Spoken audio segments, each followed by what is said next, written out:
সুপ্রিয় দর্শক, আমরা এখন চলে আসলাম একটা কূপে। এই যে দেখুন কূপ, এটা হচ্ছে কূপ, পানির কূপ। এই পানির কূপ, এটা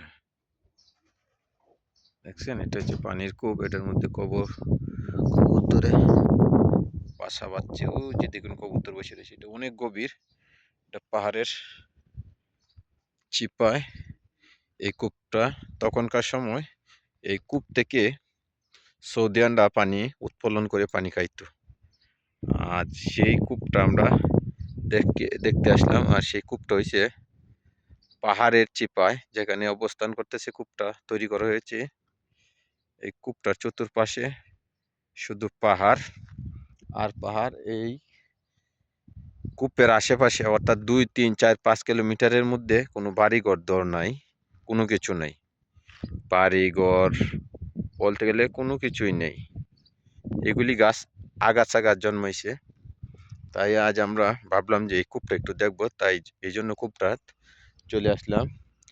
আর এখন বলদিয়ার লোকে এই কূপটার উপরে যেন মানুষ ক্ষতিগ্রস্ত না হয়, পানি যেন দূষণমুক্ত না হয়, নষ্ট না হয়, এই জন্য এই কূপটার লোহা দ্বারা বক্স তৈরি করে এটার উপরে ডাকনা বানায় লাইছে, ডাকনা তৈরি করছে।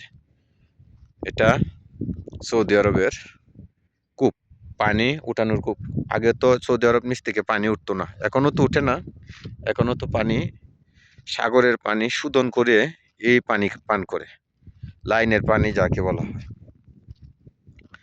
তাই আমরা